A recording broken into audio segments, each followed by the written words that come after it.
Hello, welcome to the channel Why Stories. Enjoy watching. Wanda Castro was standing near a tall panoramic window, gazing thoughtfully towards the small, beautiful lake nestled deep within their large, flourishing garden. In that lake, there were enormous carp. "Look, Wanda, what a beauty," Nicandro said, embracing her. "We got them for you. So you can come here anytime and watch our small family." Nicandro smiled and pointed out a couple of exquisite fish, smoothly moving beneath the glassy surface of the water. "Look, the bigger one is me," he continued, "and this beauty with shimmering sides is you, Wanda. His female. His lawful wife. Look how happy they are. Just like you and me, Wanda."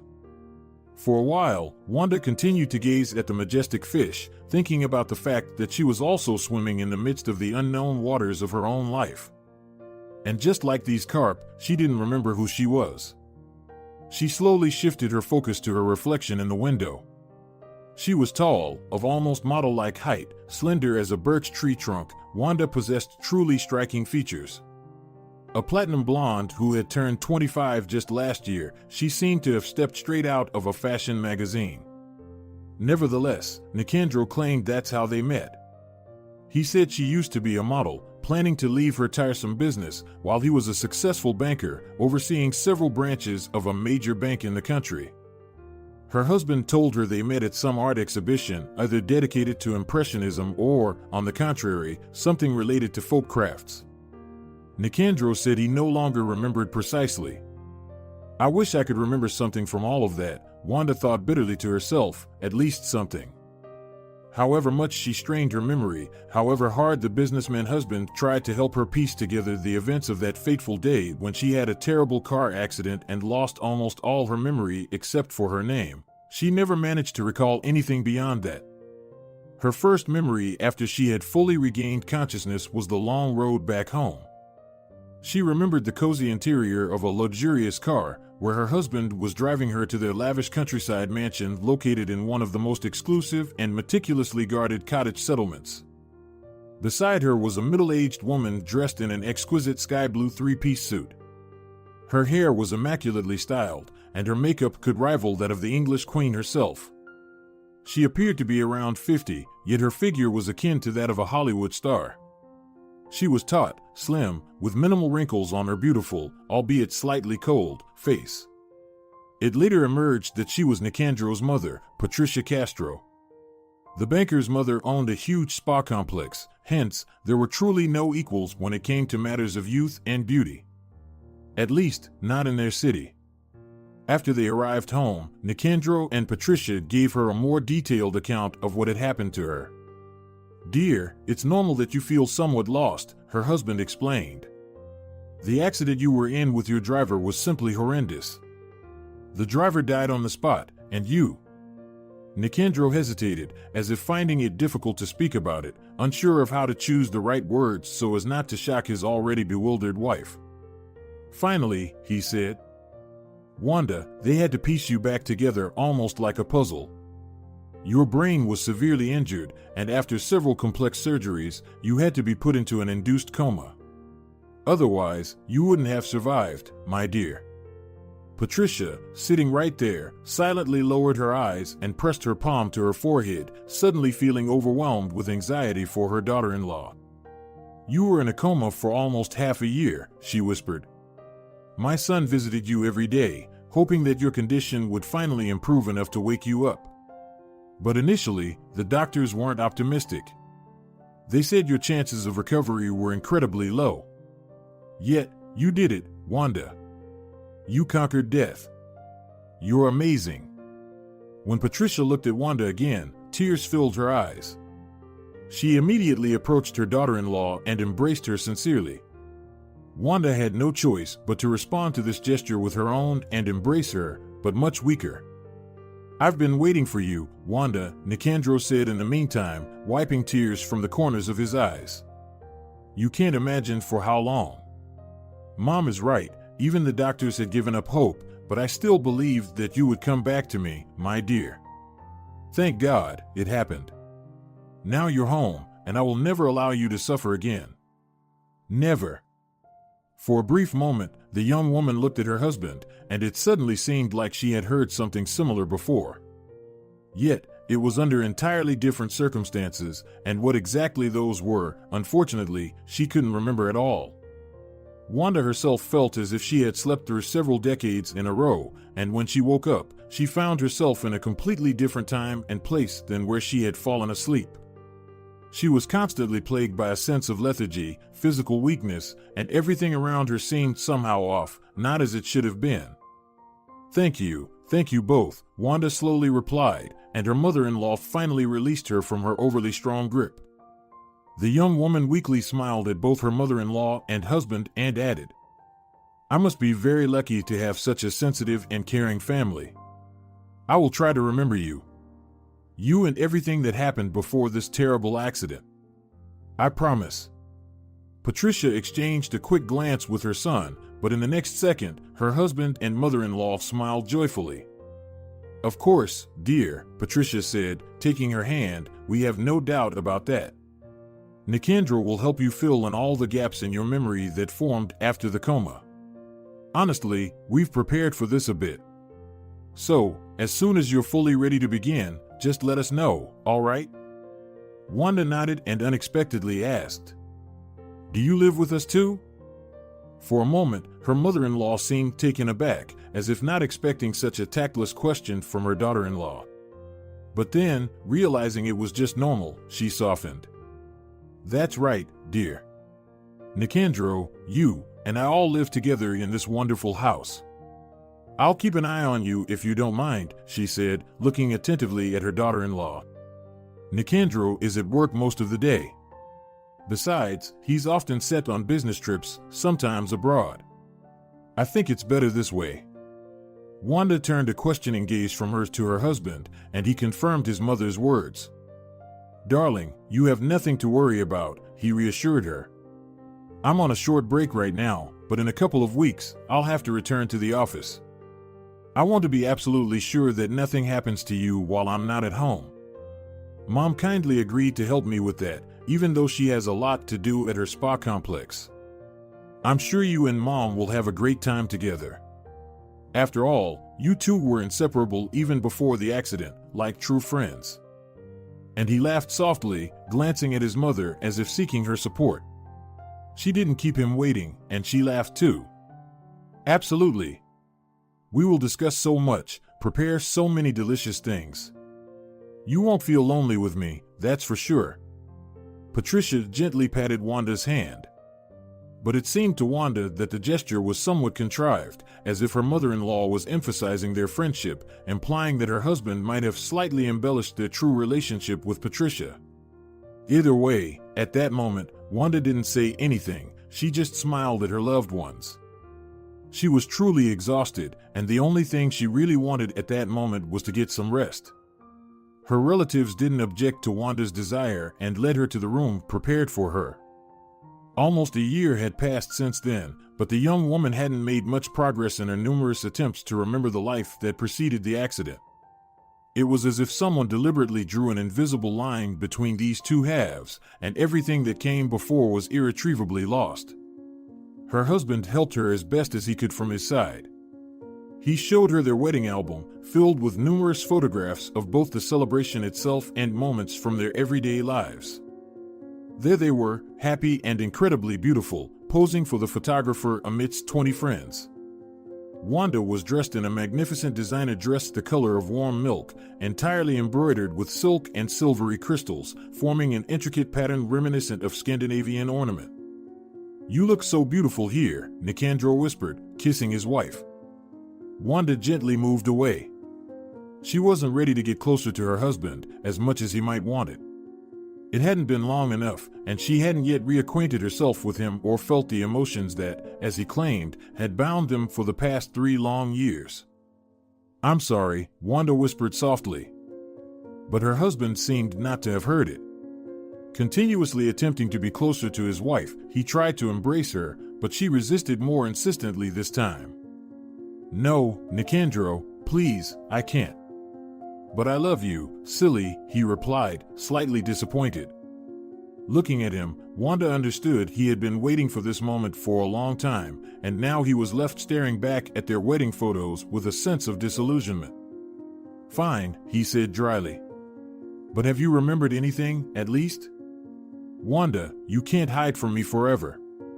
After all, I'm your husband. You don't need to be afraid of me.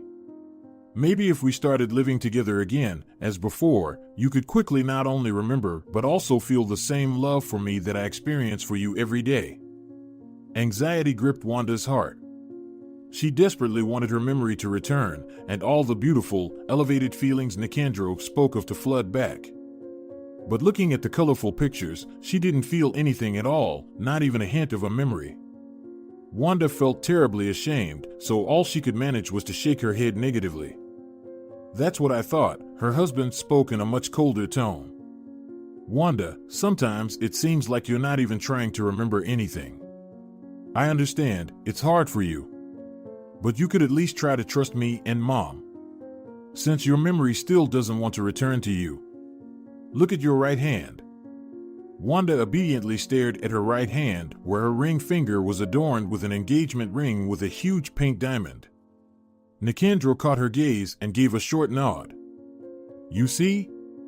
I gave you this ring on the day I proposed to you. And you were so happy to receive it. So happy that you immediately said yes to me." Nicandro, Wanda tried to justify themselves, but her husband gestured for her to stop. "Please, let me finish," he said. His expression immediately turned sorrowful. "You don't remember now, but we were always part of the same whole. We loved each other so much that we even made special vows at our wedding." Nicandro rummaged through his wife's bathroom and retrieved a large envelope. Inside was a folded sheet of textured paper, neatly creased in half. The sheet displayed a typed love letter, in which Wanda expressed her feelings to her future husband. "Here. Read this carefully," her husband requested. "If even this doesn't awaken a glimmer of memories about how happy we were, then I ask, no, I beg you, Wanda, just believe me. I love you more than anything in the world. And it will always be that way." With these words, Nicandro left his wife's room, leaving her alone with their wedding vows and her far from rosy thoughts. Wanda read the letter from her husband and wept. She cried because she couldn't recall writing it or the emotions she must have felt. The vow was truly beautiful. So pure, so sincere. "Oh God, why do I remember none of this?" Wanda asked herself and the divine being the same question.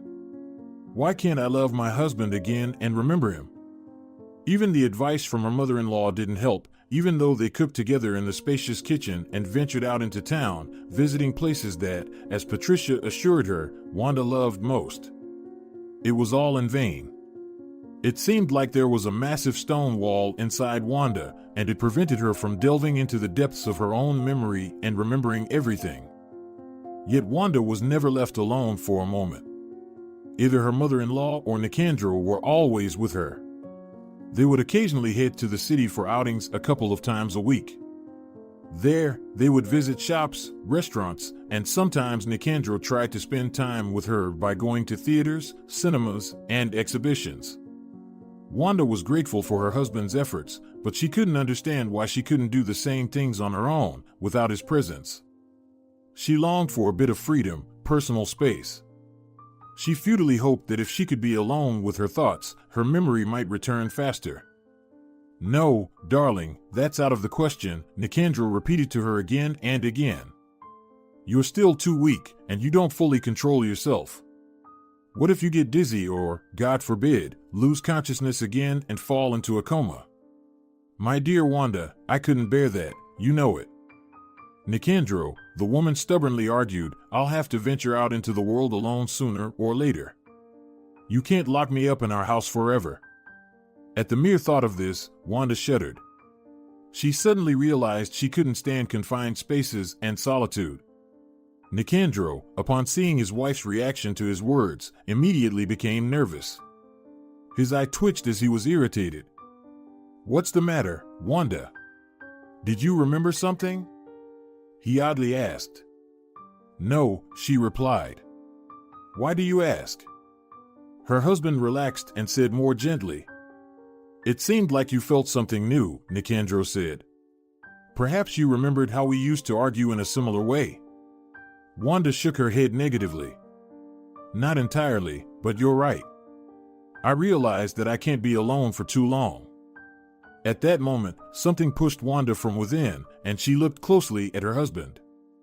"Nicandro, why hasn't anyone from my friends called me even once during all this time? Do I not have any friends? On the phone you gave me, there's no one in the contacts list except you and Patricia. And what about my parents? Where are they, Nicandro?" There were so many questions that Nicandro inadvertently began pacing around the room where they were talking. It was just one of those evenings when they were planning to attend the premiere of a play from the capital that had arrived in their town on tour. The man visibly perked up, now and then adjusting his emerald cufflinks out of nervousness, pretending to fix his appearance. "What's the matter, dear?" Wanda didn't understand. "Is there something you haven't told me yet?" "Nicandro, I won't leave here until I know the whole truth." Nicandro nervously glanced at his wife, and an unpleasant feeling surged within her. A sense that he clearly concealed something from her. "Actually, it's not an inappropriate time for this conversation," Nicandro finally said. "We're about to head to the theater, and here you are asking about parents and friends. Let's talk later." Wanda felt a sudden surge of anger and irritation. She forcefully stomped her foot on the plush carpet. "But I want to know, Nicandro. Be more compassionate. I've been wandering in the dark for a year now, without realizing who I am. I didn't ask because I thought it would be too hard for me and because I thought I'd remember everything on my own. But nothing is working, Nicandro. I don't know what to do next, how to get my memory back." Wanda felt her body start to tremble. Hysteria was setting in, and her husband fortunately noticed it. Nicandro rushed to her and hugged her tightly, trying to warm her and calm her trembling. Wanda felt like a taut, resonating string. She couldn't control her own body. "Shoo, shoo," he soothed her, stroking her back. "That's what I was talking about. It's too soon for you to be alone.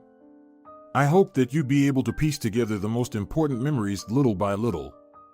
The man sat her down on the bed and, in a soft but mournful tone, said, "Your parents passed away a long time ago, Wanda." "What? How?" The sobbing girl could only manage to ask. Her husband nodded affirmatively. "It was an unfortunate accident during a hiking trip. Your mom and dad loved mountain outings and often went kayaking through wild river areas. One day, their boat didn't make it through one of the rapids and capsized."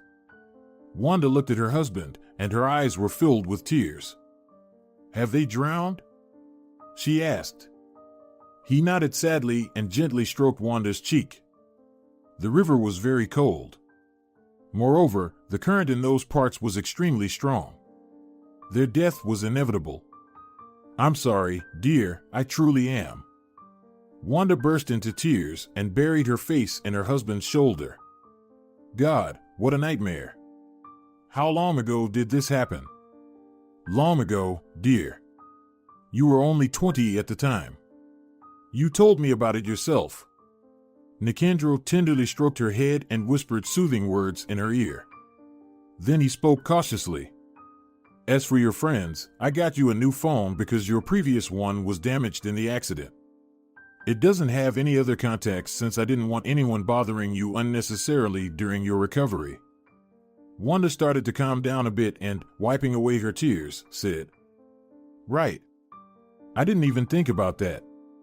I'm sorry, Nicandro. I feel ashamed that I could have thought poorly of you. I really did think that you were hiding something from me." Her husband just smiled and affectionately continued, "If you want to meet up with your friends, I'll share your new number with them. But please make sure to stay in touch during your outing. I need to know you're all right, understand?" Wanda nodded. This news made her feel a little better. "Well, that's settled," her husband said contentedly. "You know, I've changed my mind about going to the theater tonight. I think we've had enough emotions for the evening. How about I give you the tranquilizer the doctor prescribed, and then we'll go to bed a bit early? Sound good? Wanda thought for a moment and agreed. She was truly emotionally drained. Her husband assured her that her suspicions didn't offend him. He understood her, after all. Living without a past was so stressful. After giving the injection to his wife, Nicandro let out a sigh of relief as she slipped into a peaceful sleep within a few minutes. That evening, for the first time, he realized that he and Wanda had a long journey ahead before she would fully accept that her true place was in this house and in his heart.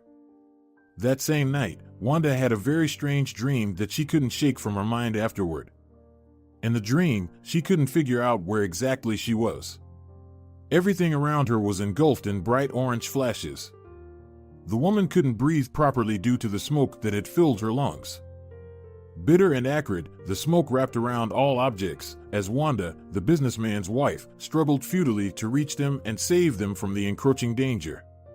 She could feel on her skin that it was getting hotter and hotter, but she saw no way out of the smoky space. Suddenly, as if out of nowhere, two blurry figures appeared before her. Wanda couldn't make out their exact appearance, but she felt that one of them, the taller one, was a man, while the other, smaller figure clearly belonged to a child. Wanda! She heard a strong male voice ahead of her.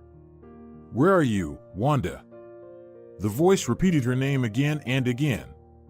Wanda tried to quickly shout, "I'm here," but not a single sound escaped her throat. In desperation, she clutched her own neck and suddenly heard a piercing child's voice. "Mom, Mommy, answer, Mommy." Wanda started to flounder in the blinding, fiery mist, trying to reach or at least get closer to the ethereal figures calling her. She felt in her soul that she absolutely had to signal to them that she was here, that she was alive, and that everything was all right. However, the hazy silhouettes receded further the closer Wanda tried to get to them. Finally, overwhelmed by a sense of inhuman desperation, the woman screamed into the void, watching the figures retreat, dissolve into smoke. "Wait, hold on. Please, don't leave me here. No, don't. I want to be with you. Wanda, Wanda, wake up." Nicandro called out. In that moment, Wanda opened her huge blue eyes. It turned out she had been lying in her own bed all along, and her husband was sitting beside her, leaning over her, shaking her shoulders forcefully to wake her up. It was evident that her husband was worried and sad. "What happened to you, Wanda? What did you see?" Still not fully awake from what she had just seen, his wife just shook her head, pushing her husband's hands away from her. "Everything's fine, Nicandro, nothing serious. I just had a nightmare." The young woman struggled to catch her breath and gave her husband an affectionate look. "Don't worry. Give me a couple of minutes, okay?" Turning to her other side, Wanda tried to regain control over the overwhelming emotions. The dream had been so vivid and realistic that she couldn't shake off the thought that it might have been a memory. But of what? And why hadn't she seen Nicandro in this strange dream? As if he had been absent from it entirely. "You screamed so loudly," Nicandro slowly spoke in the meantime. "Are you sure you don't need a sedative? I could bring you some pills if you want." Wanda looked at her husband with genuine surprise. "Are you serious, dear? Sedatives at 10 in the morning? Are you trying to turn me into a half-dead thing?" Nicandro tensed for a moment, but Wanda burst into laughter, playfully tossing a pillow at him. "Oh, I was just joking, silly. Of course, I don't mean anything like that. But really, it's just a bad dream. There's no need to pop a pill every time I experience emotions." Nicandro smiled, not out of joy but as if he felt guilty about something. However, he quickly pretended like nothing had happened. He suggested to his beloved wife that they have coffee together. "Mom even baked tzatziki for us this morning before heading to work. No matter how long I live, I'm always amazed by her incredible ability to combine being a homemaker and a businesswoman." "Oh, how embarrassing," Wanda said, pressing her hands to her face. "I was supposed to get up earlier and prepare everything. Instead, your mom had to work in the kitchen too. Nicandro just waved his hand and then gently kissed his wife on the cheek. You simply don't know her like I do. In reality, all this culinary activity, pots and pans, has always been a source of joy for her. Before my dad passed away, she was just a housewife for quite a while. She raised me, took care of my father when he came home from work. And then, when my dad died from a heart attack, she seriously got into business. Dad left us an inheritance. She used it and opened her first beauty salon. Wanda looked at her husband with genuine interest. It was the first time he shared so openly about his family. I was still a young kid back then, just 17 years old. At first, I couldn't accept this new version of my mom. But then she explained to me that in this life, you have to fight for what's yours until the end, to sink your teeth into it, and not to give up. So, I started studying economics at the university and then got a job at a bank. And gradually, I made a name for myself, and that's when I met you. Nicandro hugged Wanda tenderly, and she allowed him to kiss her for real this time. At some point, she thought that the dream that had haunted her might truly have been just a meaningless nightmare. A couple of hours later, as her husband was getting ready for work, Wanda's phone suddenly erupted with persistent ringing. Glancing at the screen, she was surprised to see that some unknown number was calling her. Answer it, Nicandro advised her, slipping on his jacket. I'm sure you'll be happy about who's calling. Really? Wanda raised an eyebrow and answered the incoming call. Wanda, is that you? She heard a squeaky, unfamiliar female voice. Yes, this is Wanda Castro, Wanda replied, looking at her husband in confusion. Who's speaking? The caller paused for a moment, then, with the same high-pitched voice, she said indignantly. No, Wanda, Nicandro told us that you're having memory issues, but I didn't think it was too serious. Wanda looked at her husband again with a mute question, who is this? But he just winked at her and pointed to his watch. In a hurry, he whispered with his lips only. Have fun there. After that, her husband left for work, leaving Wanda utterly bewildered. She remembered that Patricia was supposed to come home in about half an hour to visit her and make sure everything was okay. So, who was she supposed to have fun with? With her mother-in-law or with the person who had just bombarded her phone? The caller, however, continued attacking Wanda with relentless questions. Listen, are you serious? You really don't remember Katerina and me? It's me, Alba Santos, your best friend. Nicandro told us not to approach you while you're undergoing treatment. We've been going crazy during this time. And then yesterday, he messaged us and told us to take you out to the city. Can you imagine? Well, he's always been Mr. Spontaneity. Sorry for being so frank. Wait, Alba. Stop. Wanda tried to calm her down. Are you saying that we were friends once? Before the accident, I mean. Are you my friend? The best one, she confidently declared. Then, after a moment, she added, No, you're also friends with Katerina Iglesias, but not as good as with me. Feeling uneasy about another person entering her life whom she couldn't remember at all, Wanda suggested to Alba that they meet in the city center at the same cafe they used to go to with her husband. She wanted to talk to this girl and try to remember her. After all, Alba insisted that they had known each other for many years. However, the meeting with her friend only saddened Wanda, if not more, disappointed her. Not only did she not remember anything about the things this girl was telling her, but Alba turned out to be an extremely unpleasant person. Wanda couldn't believe she had trusted this nasty, jealous girl with all her secrets. She would never have shared anything with such a gossip girl. While they were in the cafe, Alba managed to badmouth all their mutual acquaintances with Nicandro.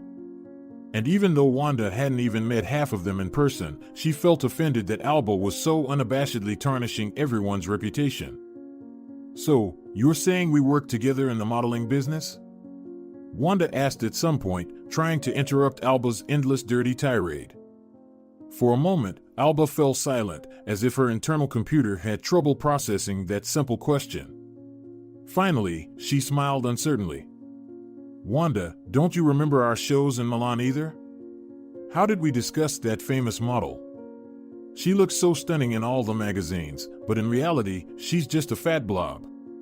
I'm still amazed that agents saw potential in her. She's really a monster. She let out an unpleasant laugh, revealing her large, white teeth. Meanwhile, Wanda continued to stir the remains of her milkshake in the tall glass with a straw, lost in thought. Which one would I prefer, dogs or cats? Wanda asked again. What? Her friend blinked with her long, heavily mascaraed lashes and stared at her. What does that have to do with cats? Wanda looked closely at the girl. But this is such a simple question. You say you've known me almost since school. Then you can't know which animals I love more. All best friends easily answer such questions, especially when some of them have memory problems. One thing Wanda definitely didn't expect was for Alba to suddenly pull out her mobile phone out of nowhere and start frantically typing something to someone. What are you doing? Wanda asked with a smile. She wouldn't have been surprised if Alba had posted something nasty about her on the internet, but she didn't care. She just wanted to understand what was going on. Alba finished fiddling with her smartphone and, with an apologetic grin that was meant to pass for a smile, said, Wanda, they've urgently called me for a shoot. I'd love to chat more with you, but unlike you, I don't have a rich husband, so I have to work my buttocks off. Alba quickly got up from the table and gave Wanda an air kiss. Don't be upset, Wanda, we'll definitely chat later. And who knows, maybe you'll feel better. Ciao, darling. Catch you later. With these words, the redhead gossip girl flitted away from the cafe like a bright but silly butterfly. Wanda couldn't shake off the feeling that something was wrong with Alba. She just couldn't believe that she had chosen such a mercenary person as her friend. Moreover, Alba definitely didn't know the answer to her question. And all this fuss with the phone? She was just looking for an excuse to leave quickly and not delve into slippery topics. But what could it mean? Wanda was lost in conjecture. She had too many questions about her own past, and she hadn't received an answer to any of them yet. Hearing her own phone vibrating in her purse, she immediately picked it up. Hello, darling, how are you? Nicandro asked, calling from work. To be honest, not very well, his wife admitted. I didn't like this Alba at all. What kind of friend is she, who's only interested in fashion and gossip? Really?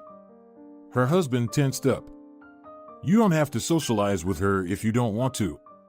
I just thought that spending time with old acquaintances might be good for you. You said it yourself. Yes, I remember, Wanda hastened to reassure him. It's just that this meeting turned out to be not as heartwarming as I imagined. I'm going home now. Patricia's already there. I could make something original for dinner for all of us today. They chatted a bit more about household matters, after which Wanda hung up and walked home. She wanted to take a leisurely stroll, be alone with her thoughts, and simply relax in silence after Alba's venomously rapid chatter. The weather that day was simply wonderful. Spring was in full swing. Apple trees were blooming everywhere, flower beds were bursting with blossoms, and the air was filled with the fragrance of floral herbs. Wanda lingered for a couple of minutes in one of the courtyards near the playground. Watching the happy little children play in the sandbox, Wanda felt an overwhelming wave of melancholy. It's such a shame that Nicandro and I don't have our own little one. I could be sitting here right now, watching over our son or daughter. Maybe that would make me feel much more at ease. The young woman sat down on a bench, enjoying watching the kids play. Some of them were happily swinging on the swings, while their mothers looked proudly in Wanda's direction. It seemed they thought envious, look what happiness it is to have a child. Suddenly, Wanda felt a sudden chill in her hands and feet. In her mind, something seemed to switch, and she vividly, as if in reality, saw herself cradling a small child in her arms.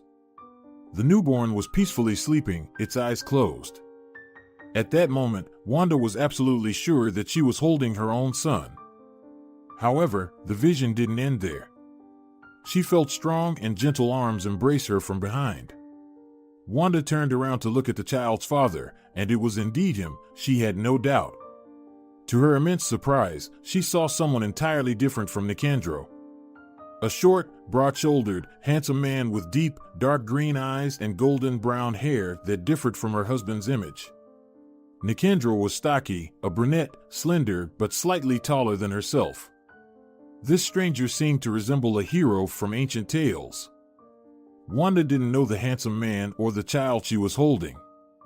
However, she was convinced that both of them had a direct connection to her. Could it be that Nicandro was hiding something from her? Could it be possible that she had a different family before him? But then, where were they? What happened to them? Intrigued, Wanda hurried home immediately. She eagerly awaited her husband's return so that they could discuss her vision. Patricia noticed that Wanda was agitated, so she became anxious herself. She asked her daughter-in-law to sit in the kitchen and tried to quickly ask her what had happened and how the meeting with her friend went. However, at that moment, Wanda was not inclined to have heart-to-heart conversations with her mother-in-law. "Sweetie, is there something I can help you with?" the businesswoman asked, looking into Wanda's eyes. "I'm afraid only Nicandro can help me here," she sighed. "I really need to have a serious talk with him." A shadow crossed the well-groomed woman's face, and its nature was impossible to determine. The young woman claimed that she needed some rest, and then she went upstairs to her room.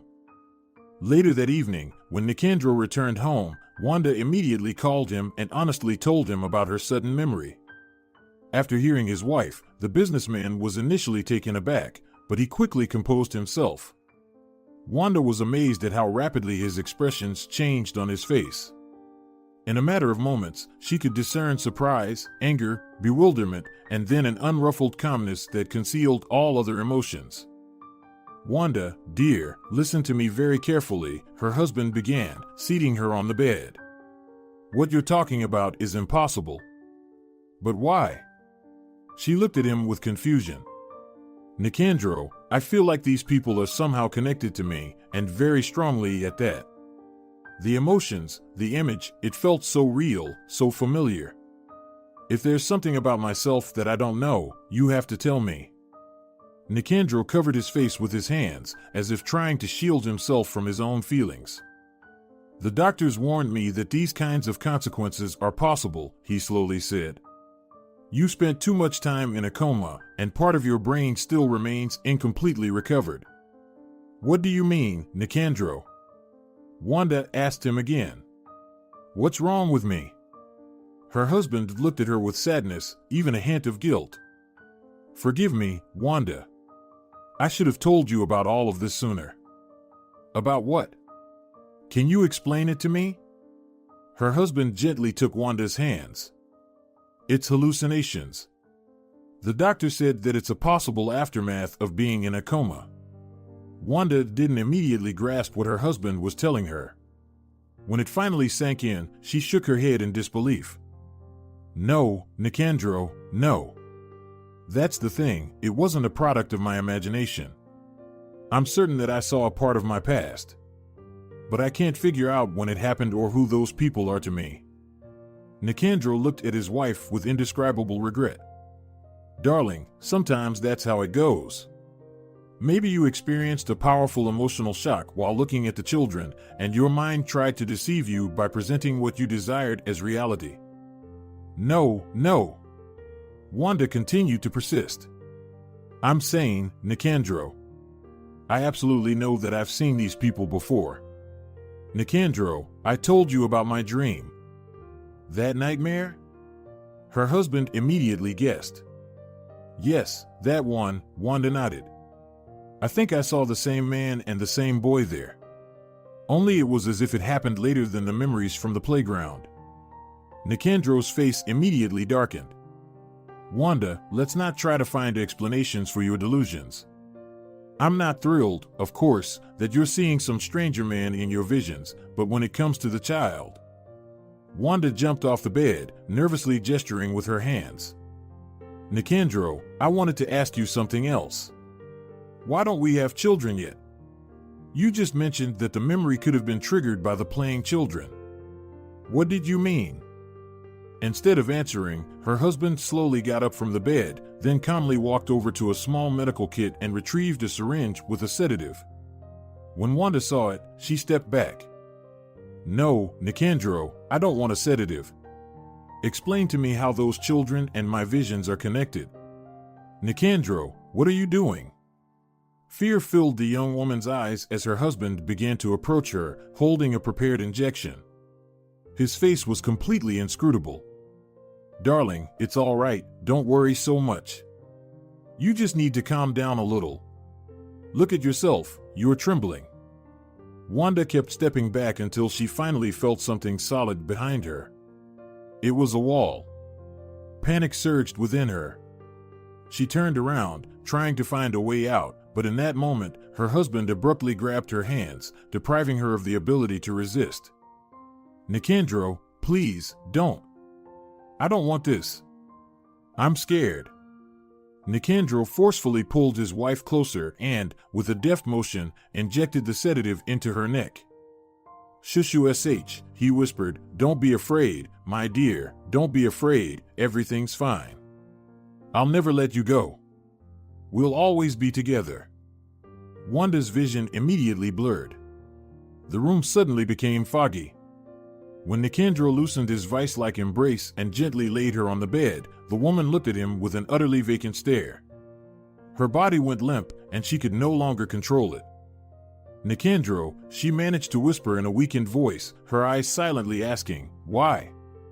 "Darling, we don't have children because you're infertile," her husband unexpectedly said affectionately. "I didn't want to talk about it to avoid traumatizing your already fragile psyche. But now I see that we can't avoid this, Wanda. I'll have to call a psychotherapist for you tomorrow. He'll prescribe a new course of medication for you, and you'll definitely recover." "No! No!" Wanda wanted to scream, but she couldn't utter a word aloud. She didn't know what drug her husband had injected, but she was certain that it certainly wasn't a sedative. "Feels more like a tranquilizer," a thought suddenly flickered in her mind on the very distant edge of her consciousness, between dream and wakefulness. "We used to give something like this to horses on our farm." Wanda didn't have time to latch onto this thought, because suddenly everything around her plunged into darkness. She only woke up the next morning. Nicandro wasn't by her side, so Wanda cautiously slipped into the shower to wash away the remnants of sleep and the semi-conscious state caused by the strange medication. "Dear God, did I really not dream any of this?" Wanda thought, standing under the powerful streams of hot water. "Did I really remember something that Nicandro didn't like? And so he did this to me?" A wave of revulsion washed over her. Wanda recalled the horrific expression that crossed Nicandro's face when he administered the injection. "Oh God! He looked deranged. I can't stay in this house with him anymore. I need answers." Slipping out of the bathroom, Wanda got dressed and cautiously descended to the first floor. She heard Nicandro and his mother talking softly in the kitchen. To Wanda's surprise, the relatives were talking Spanish. Listening to their speech, Wanda was amazed to realize that she understood them perfectly. However, as the words gained their full meaning for her, Wanda was forced to slowly slide down the wall, sitting on the floor. Her legs refused to hold her, turning into shock-laden jelly. "I told you that you're playing with fire, Nicandro," Patricia scolded her son. "You're just mocking the girl in vain. Today she remembered her son, and tomorrow? Heaven forbid, she remembers Pablo and connects the dots. What will we do if the whole truth comes out? Keep your voice down." Nicandro snapped at her in Spanish. "I don't even know why this happened. The doctors said the effects of the drugs were 100% certain. She wasn't supposed to remember anything from her past. Nothing that happened to her before me." Patricia shook her head helplessly. "Do you even realize what you've done, son? You've broken her entire life, and you're continuing to do the same. She'll never love you, she can't. She's attached to—" "No, Mom." He was unable to contain himself and shouted loudly. "Wanda is mine and only mine. Got it? I won't lose her, and I won't let you separate us." "Stop it, Nicandro," Patricia pleaded. If you don't stop now, it will only get worse. Do you really want a wife with the memory of a fish? She'll actually go crazy soon. Are you trying to push her to that point? For a moment, they fell silent. Then Wanda heard Nicandro dialing someone's number on his phone. He never turned off the sound of his keyboard, so the numbers and letters chirped lightly every time he touched them. "What are you doing?" Patricia asked him coldly in English. "Calling Wanda's doctor," he calmly replied. "Don't you dare." His mother hissed threateningly. "I'm not going to be a part of this mess anymore. I've only put up with all of this for your sake." "Don't worry, Mom, I'll handle everything," Nicandro confidently stated, then started a conversation with someone Wanda couldn't hear anymore. However, this was enough for the woman. Holding a hand over her mouth to stifle the scream of fear, Wanda struggled to her feet and quickly limped back to her room. There, the businessman's wife hastily packed a few items of spare clothing and personal belongings into a backpack.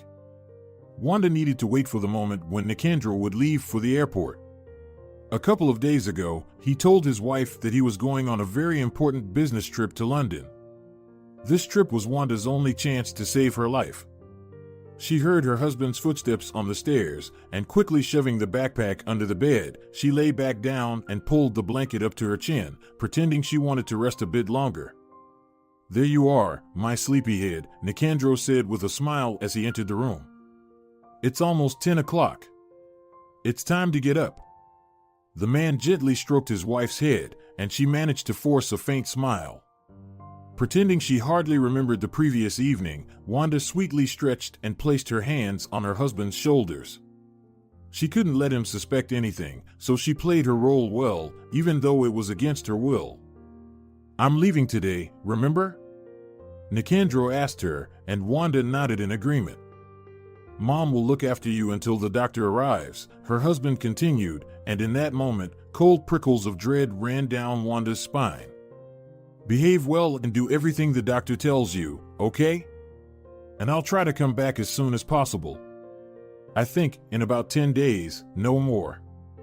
Wanda's heart raced in her chest. 10 days.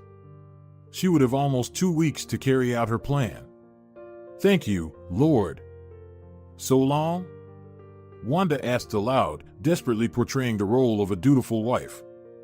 "But I'll miss you by then." Instead of an answer, Nicandro kissed his young wife. "That's perfect," he said with a satisfied smile. "I like you this way much more. And forget about everything we talked about yesterday. I love you no matter what, with children or without." Wanda nodded in response and smiled back at him. Once the businessman had left the house, she immediately jumped off the bed and continued to gather her belongings. Taking a small amount of cash from a jewelry box and shaking out all the precious items, Wanda felt ready. Whatever her husband had in mind, if he was even her husband, Wanda had no intention of staying in this house for another minute. She would find the answers to all her questions on her own and finally discover who she was and how she ended up in this gilded cage. Seizing the right moment, Wanda slipped out through the emergency exit leading to the garage and, from there, stealthily made her way through the gate to freedom. As soon as the young woman crossed the threshold of the Castro estate, she felt happiness. Freedom. Wanda thought to herself. There's nothing better or more precious than this. Taking a bus to the city, Wanda immediately headed to an inconspicuous yet decent hostel she had managed to gather information about beforehand. She needed to hide in a place where Nicandro wouldn't find her right away. That's why any option of a hotel or upscale resort was immediately dismissed. First, she didn't have enough money to pay for a room in such places. Second, Wanda wanted to minimize using her husband's credit cards. She understood that as soon as he realized she was missing, the first thing to check would be her cards. Settling into her small room, Wanda opened her laptop and began searching for information about herself first, and then about all the psychologists in the city who used hypnotic methods in their work. As she suspected, there wasn't much information about the Castro family on the internet, with most of it focusing on Nicandro and his mother. However, Wanda did find a few posts about their wedding, but these short articles lacked details or photographs from the event. It's all so strange, Wanda thought to herself as she scrolled through the online feed of a fashionable society magazine. Usually, when someone important gets married, the journalists are all over it, but that clearly wasn't our case. Once she finished her mini investigation, the young woman switched to searching for a hypnotist. Fortunately, luck was on her side. She managed to find a private clinic where a psychology professor practiced regressive hypnosis. Changing into more suitable clothes, Wanda pretended to be a wealthy and affluent lady and headed to the address provided on the website. The psychologist turned out to be a pleasant elderly man, around 60 years old. After carefully looking at Wanda, he asked, "I apologize if I mind your business, but as a specialist dealing with issues of consciousness, I still need to know why exactly you need hypnotherapy sessions and what you're expecting from them." Wanda answered without hesitation, showing no signs of discomfort. "I want to regain my memory. About a year ago, I was in an accident and fell into a long-term coma. This led to amnesia." The professor's gray eyebrows involuntarily lifted. "Oh, really? I apologize, I didn't know. But wait, you're saying you've been out of the coma for quite a while now? Then why don't you remember anything?" Wanda hesitated for a moment, thinking about how to explain the entire situation to the psychologist. Finally, she responded, "It's not that I don't remember certain moments. The problem is that I don't remember my life before the accident. Absolutely nothing." The professor looked at her, somewhat surprised. "Is that so? But that's impossible," Wanda finished his sentence. "I meant to say, very unusual. But your word suits as well," the doctor said with a gentle smile. "There are, however, some things that come to me, but they only flash for fractions of a moment. Then they become almost intangible again," Wanda whispered quietly and proceeded to tell the psychologist about her visions and dreams. Samuel Herrero, that was the doctor's name, showed keen interest in helping Wanda, as he himself was encountering such an intriguing case for the first time. He reassured the anxious woman that hypnosis sessions were entirely safe for her psyche and that she shouldn't worry about anything. "The only thing I should warn you about," Samuel told her, "is not to expect instant results. Sometimes it can take up to 6 to 8 sessions for a person to recall and reconstruct the missing memory blocks. But sometimes it can happen almost on the first try. It all depends on the depth of the psychological trauma you seem to have suffered during the accident. It's this trauma that caused your memory to block something that still causes you pain." Wanda nodded, though she was incredibly anxious about what she might uncover. But as soon as they started their first session with the psychologist, it was Samuel's turn to be quite surprised. "Wanda, I'll be honest with you. It is the first time I have had a patient like you," he candidly confessed to the young woman. "Usually, I can retrieve something related to early childhood or youth from someone's consciousness. But you," the psychologist spread his hands and smiled, puzzled. "You're like a blank canvas, a notebook with only white, empty pages inside." Wanda felt the blood drain from her face. "Can that really be possible?" The doctor paused for a moment and then nodded. "Yes, but only if strong-acting drugs were administered to you during treatment. In sufficient amounts, they can not only erase memories but also completely obliterate the identity of the person taking them. If possible, I would like to review your medical records. It could shed light on what's been happening." Sadly, Wanda shook her head. "I'm afraid that's not possible, Samuel. The records are most likely with my husband, and let's just say we're not on the best terms right now." In response, the psychologist simply shrugged. "Well, then all we can do is hope that your memory gradually relaxes and releases all the necessary information." On that day, Wanda returned to the hostel deeply disappointed. It could be true what the doctor said.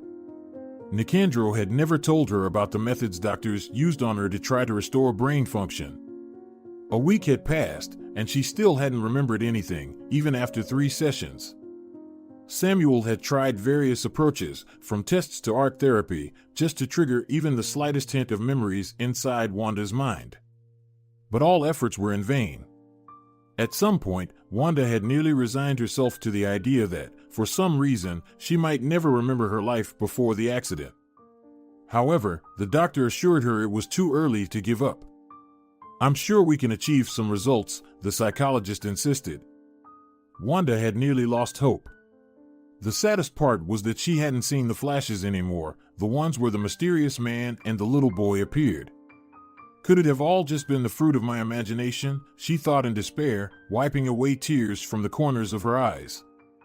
She wanted so much to believe that these people held the key to her identity and past life. During the third session, something strange happened.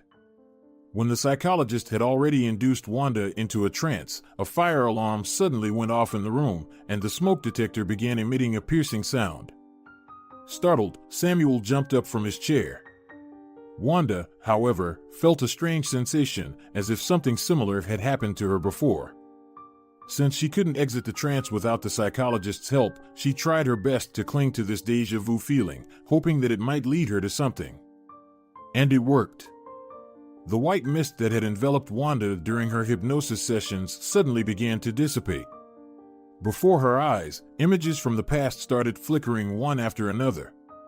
They crashed upon her with such intense force that if it could be described physically, it felt as though a powerful surge of water was knocking her off her feet, breaking through the dam of artificial chemicals that had held it back for months. Wanda suddenly felt short of breath and tried to open her mouth wide to inhale when, in the same moment, she sensed an acrid, bitter smoke. Inhaling that smoke in her memories, Wanda finally remembered everything. Her name truly was Wanda, but her last name was not Castro, it was Blanco. And Nicandro was not her husband at all. Just a little over a year ago, she had an entirely different, absolutely happy life. Her real husband's name was Pablo Blanco, and he indeed was the broad-shouldered, handsome, wealthy man from her visions. Pablo was a businessman specializing in the agricultural sector. In simple terms, Wanda and Pablo owned a huge farm in another town as well as a small breeding laboratory where Wanda herself developed new flower varieties and some other types of plants. Wanda had never worked as a model. She remembered that she had a biological education, and she learned Spanish while she was still a student in courses 5 years ago. Even the story about Nicandro's parents was a lie. They did pass away, but not in the way he had described. There was no hiking trip involved.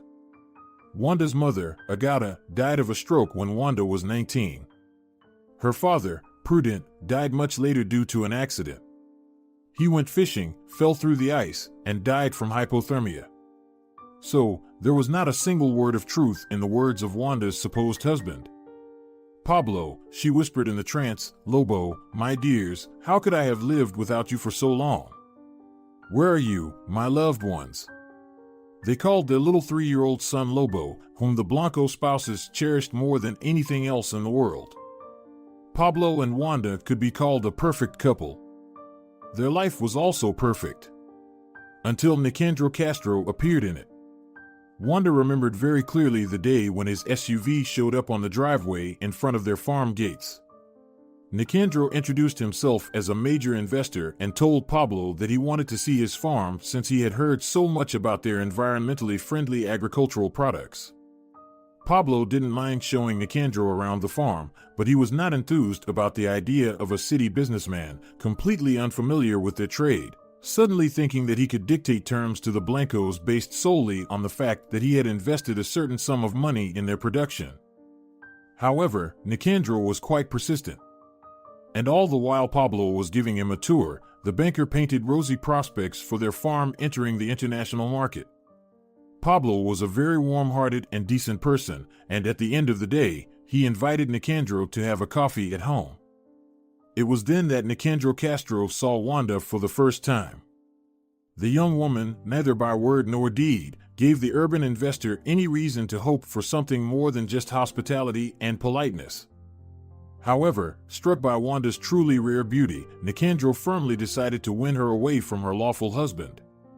Wanda recalled that even then, his infatuation seemed more like a strange obsession. That evening, Nicandro couldn't take his eyes off Wanda, and Pablo, being far from foolish, noticed it right away. Wanda, Pablo, Nicandro bid their farewells, frequently glancing sideways at Wanda. "I think I'll drop by again next week. If you don't mind, of course. I want to show you the development plan for the farm. I'm sure you'll have every chance to become one of the most popular farming enterprises in the country in the shortest time." "Well, we'll see," Pablo responded evasively. "Let's not jump ahead, Nicandro. After all, everything you see around here belongs to me. And as the owner, I have the right to have the final say." At that moment, the tall, green-eyed man looked pointedly at Nicandro first, then at his wife. Flustered, Wanda excused herself to the kitchen, pretending that she needed to wash the dishes left by the guests. She didn't hear the rest of the conversation.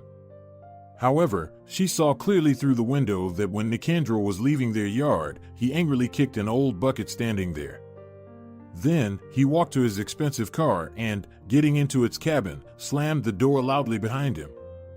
When the businessman briefly raised his face, Wanda managed to see the terrifying expression that distorted his features. It was exactly the same as it was on the day he gave Wanda that horrible injection. "What did you say to him?" she anxiously asked Pablo when he entered the kitchen. She didn't like that abnormal gleam in Nicandro's eyes. "Oh, nothing special," her husband replied with a slight smile. "Don't worry, my love, it's just men's business. There's no reason for him to be offended, believe me." Wanda tightened her lace shawl around herself, watching the investor's SUV disappear in the distance. "I don't like him," Wanda honestly confessed to Pablo back then. "There's something dangerous about him."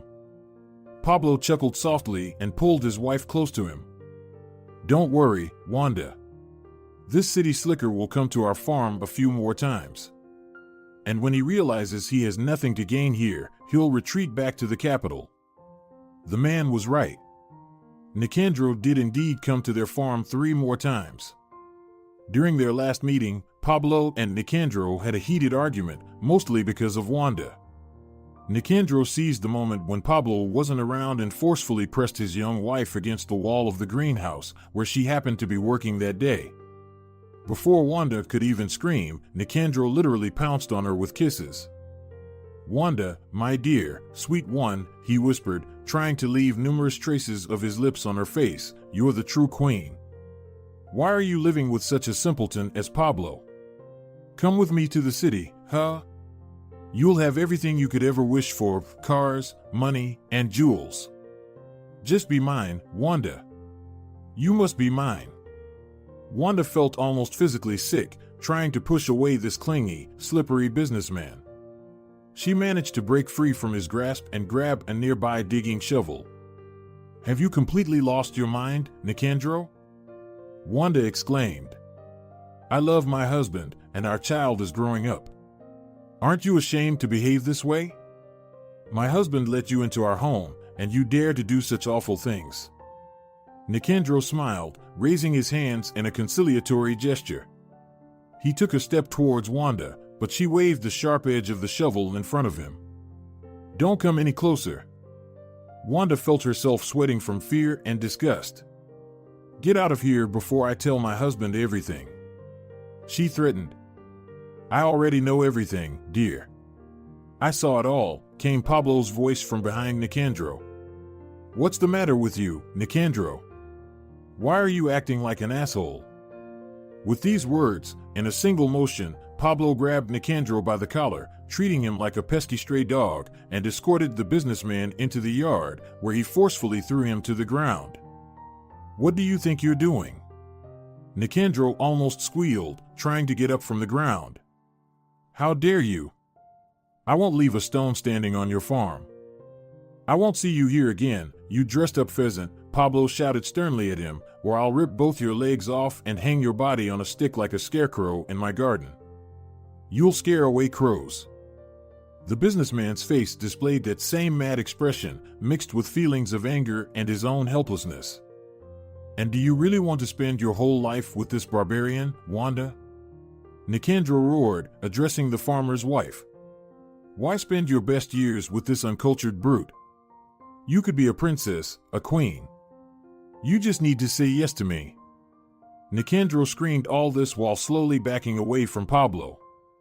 The giant man looked at him as if a plump cockroach was crawling in front of him, a cockroach that was also trying to assert its rights, attempting to feast on the table. "You have 10 seconds to get in your car and permanently leave my farm," Pablo's voice sounded threatening. "Otherwise, you can blame yourself." "So, 10, 9. You'll still be with me, Wanda." Nicandro shouted for the last time, practically crawling into his car. "You just don't understand yet. You must be with me, Wanda, you must be mine." Pablo pretended as if he was going to strike at the businessman, but Nicandro had already started the engine and, a minute later, was leaving their yard, cursing at the farm owner. Trembling like a leaf, Wanda embraced her husband, and he comforted her for a long while, promising her that she would never see that scoundrel again. At that time, Wanda prayed for it to be true. Yet, deep inside, she still had an unsettling feeling. People like Nicandro never give up on what they desire, and soon the Blanco family had to come to terms with this fact. Just a few days later, Wanda woke up in the middle of the night when she sensed the strong smell of smoke and heard Lobo crying. Jumping out of bed, she was horrified to see 3 huge thugs in masks bursting into the room where she and her husband slept. "Lobo! Pablo!" she cried out, squinting to make out anything in the smoky room. However, there was only silence in response. Catching a glimpse through the window, Wanda was horrified to witness their beautiful wooden home being consumed by flames. Everywhere was a fiery inferno, and her husband and son were nowhere nearby. Wanda didn't understand what had happened and where her entire family was. Yet, her loud screams caught the attention of the thugs. "Ah, there she is, look," one of them hissed, slowly approaching Wanda. "Come on, grab her quickly," the second thug muttered. The boss ordered him to take her straight to the hospital. "They say they have experienced people there who will take care of her." "No!" Wanda screamed in desperation as the 2 goons roughly seized her by the arms and dragged her towards the staircase leading downstairs. Wanda resisted with all her might, but how could she overcome such brutes? "Quiet, you fool!" One of them slapped her, and Wanda involuntarily fell silent, curling up in pain. "Otherwise, you'll end up roasted here together with your fiancé, and no one will pat us on the head for that." After these words, Wanda felt something very thin and sharp pierce her neck. "A needle," she managed to think before losing consciousness. "They're trying to poison me." Wanda's memories of what happened next were very vague. Sometimes she saw the faces of doctors in white medical masks leaning over her, and at other times, Nicandro's satisfied face surfaced. Apparently, he initially drugged her, sent her to some private clinic, where they treated her so well that they completely erased the young woman's memory of her previous family and life. "Wanda!" She heard a voice through her memories. "Wanda, wake up. Listen to my voice. Wake up on the count of 1, 2, 3. Wanda abruptly opened her eyes and sat up on the leather couch where she had been lying all this time, immersed in her own memories. "Samuel, it worked. I remember everything now." Her hands trembled with excitement, but she was still happy to have regained her memory and identity. "Wanda, you were shouting so loudly while you were in a trance," the psychologist began, somewhat perplexed. "I didn't understand much of what you were saying, but it's obvious that you were having a dialogue with someone." Wanda got up, warmly thanked the elderly doctor. "Thank you, Professor. I can't explain everything to you right now, but I urgently need to go to a certain place to make sure that everything I saw is real. Just remember to come back to me again later. We need to fill out some documents regarding the work done." "Absolutely, Samuel," Wanda assured him, shaking his hand firmly. "And now, I'm sorry, but I really need to go." The psychologist couldn't hold his client back. He simply smiled and wished her luck. "I'm glad you managed to find yourself again," he said. "Me too," Wanda nodded. "If it weren't for you and that fire alarm, I don't even know what would have happened to me next." Rushing from the psychologist's office straight to the train station, Wanda waited for the first train heading to her town and hopped aboard. Arriving at her desired station, she headed straight to the bus stop and took a bus from there to her family farm. As she approached the gates of the place that had been her home for many years, Wanda's heart ached with pain and despair. Her house, all the buildings, and Wanda's personal experimental greenhouse, everything had been destroyed by fire. The fire had been so fierce that there was absolutely nothing left of the former glory of the agricultural complex, except for huge black patches of ashes and pieces of scorched earth. Kneeling before the burnt-out skeleton that had once been her home, Wanda burst into bitter tears, unable to contain the emotions that had been building up inside her for so long. The most dreadful part was that she still hadn't found out what had happened to her family, her real family. At that moment, she heard the roar of an engine nearby, and within a few minutes, she saw Nicandro's SUV standing before the half-collapsed gates of the farm. "Wanda, are you out of your mind?" An enraged Nicandro lashed out at her. "What's this supposed to mean? I should have been in London for 3 more days, but I flew back here after my mother called and told me you disappeared." She's nearly climbing the walls with worry. She's been afraid to tell you about your escape for so long. Are you enjoying the ashes? Nicandro approached the woman and forcefully made her look at him by tugging on her arm. Wanda raised her eyes to him, dark like the sky before a storm. She slowly rose from her knees and, summoning her strength, struck Nicandro across the face.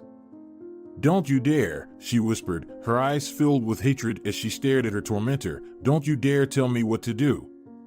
You destroyed my family." Nicandro looked at Wanda in astonishment, but she didn't let him utter a word. "Yes, I remember everything now. How could you do this to me? You're not even my husband, you're nobody. You just wormed your way into our family like a parasite, like a rat, and you destroyed everything, absolutely everything that Pablo and I had built so with such effort." Wanda began to choke on her sobs, but was determined to tell Nicandro everything she was thinking about to Nicandro. "I know there was no accident or coma. You simply handed me over to some private hospital and poisoned me with all sorts of crap to make me forget everything. Where's my family, you bastard? Where's my husband? Where's my son?" With each question, Wanda struck Nicandro with her fist against his chest, trying to channel all the pain of her shattered heart through this physical outlet. Finally, Nicandro caught both of her hands and pushed Wanda away. She fell to the ground, covered in dust and ash that seemed to have become ingrained in the local soil. "Yes. I took you away. I rescued you from this rural swamp and showed you a normal human life, because you were made for that kind of life, not for all this." Nicandro gestured around at the ruins of the farm. "If you want to know, I held on to the hope until the very end that you wouldn't try to find out anything about your past. I thought my love for both of us would be enough. But God, how wrong I was." Nicandro slowly circled around Wanda, like a predator circling its prey. "I even set fire to your house, along with your useless husband and your entire farm. I hoped that if there wasn't even a reminder of who you once were, you would finally come to your senses and choose me. Me and our wonderful life together." Wanda was trembling all over, but she held on with her last ounce of strength. "You scoundrel!" she yelled at him. "I'm going to file a report against you. You'll be arrested." Nicandro only smiled unpleasantly. "No one will prove anything, my sweet." "How did you find me?" Wanda asked in desperation. "Were you tracking me?" Nicandro smirked. "I pinpointed your location through the tiny tracking device I placed in your phone. As soon as I arrived here, I headed straight for the place where you were supposed to spend these few days. When I learned that you went to a psychologist, I realized that anything could happen. So I followed you right away." The man circled around Wanda once more. "And if you're so eager to know where your child is, I'll tell you. He's in an orphanage. I just don't know which one. I ordered my people to drop off your kid to them, but I won't tell you where, so you won't have the chance to find him if things go wrong." Wanda slowly got to her feet, staring at him with all the hatred she could muster. "You're a monster." She spat at him. "We will never be together. Even if you become the last man on earth, even if you erase my memory completely, and I won't remember my own name, we will never be together. Do you hear me? Never. I hate you, and I will always feel this hatred. It's in my heart. Just like I felt that you were nothing to me. Just like I felt that I have Pablo, the man I will love with all my heart forever, even after his death. Exhausted, Wanda bent over, expecting that the businessman would probably want to kill her now. To her immense surprise, Nicandro's face twisted in an expression of genuine emotional pain. However, it only lasted a moment. Afterward, he looked at her with contempt. Fool! What a fool you are, Wanda! I gave you everything, I gave you all of me. And you, ungrateful hysteric, for some reason, delved into what you shouldn't have known at all. Nicandro forcefully kicked Wanda in the stomach, and she instantly choked from the pain. Stars flickered before her eyes. Forgive me, Wanda, Nicandro said, pulling out a gun, but you brought this upon yourself. If only you had listened to me instead of your foolish heart, everything could have been so different now. Realizing that it was inevitable she would end up there, Wanda tightly closed her eyes and whispered softly, Pablo, my dear, I'm coming to you, my love. And in that very moment, she felt a shadow pass by her. A loud crash followed, but she didn't feel anything, only shrinking in horror. Opening her eyes, she saw someone large and strong delivering blows to Nicandro one after another, knocking the gun out of his hand. You're a scum, a bastard. She heard her familiar, gentle voice. Pablo? Wanda uttered, hardly believing her ears. Could it really be you? Are you alive? Pablo, having knocked out the villainous businessman, slowly straightened up and turned to his wife. Wanda. Rushing to his spouse, he embraced Wanda tenderly, holding her tear-streaked face in his hands. It's all right, my love, everything will be all right now. I'm alive, I'm here. And him? She nodded towards Nicandro. Haven't you? Pablo just smirked mischievously. Don't worry. This bastard will live. But for now, he'd be in jail.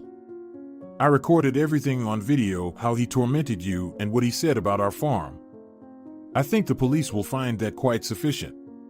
Wanda cautiously stepped back from her husband. Pablo, tell me, what really happened then?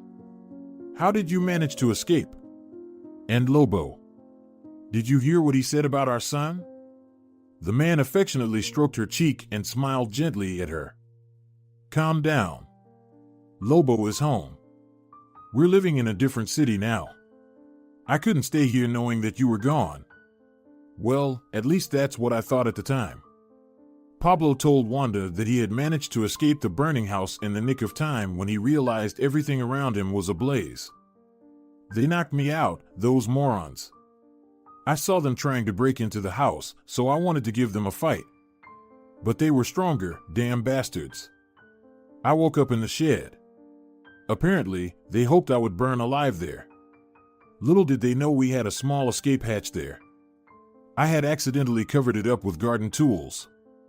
You couldn't see it from the inside. Pablo looked around to make sure Nicandro was okay, meaning unconscious. Luckily, he lay there without moving. That's how I got out of it. I smashed the glass first, and then pried the boards off to make it easier, Pablo explained to his wife. Afterward, his gaze turned incredibly sad. He hugged Wanda again, and she embraced him even tighter. I had already arranged your funeral, Wanda, he slowly said. When they extinguished the fire, all I found were your bracelet and ring. I thought you had perished in the flames. Wanda looked at Pablo with indescribable love and devotion in her eyes. No, they drugged me and took me away. Have you heard it? Yes. And he will have to answer for that in court. You'll see, her husband reassured her, his eyes blazing with righteous anger at that moment. I found our son almost immediately. I couldn't believe they were willing to kill an innocent child. Thankfully, he's safe. Pablo wiped his forehead with the back of his hand. Wanda noticed the first hint of gray in his temples. My dear, Wanda caressed his hair, Have you found our son? Have you found Lobo? These thugs aren't as smart as their owner expected them to be, her husband explained. They handed our son over to the nearest orphanage. I didn't even have to travel to another place. I went and got him right away. He was quite frightened, of course, but he's a tough kid. He said, "Daddy, I was waiting for you to come for me, believing that you'd rescue me from the bad people." Wanda couldn't contain her emotions any longer, so she passionately kissed her lawful husband. "Take me home, please," his wife asked. "I really want to see our son and spend time with you in our new home."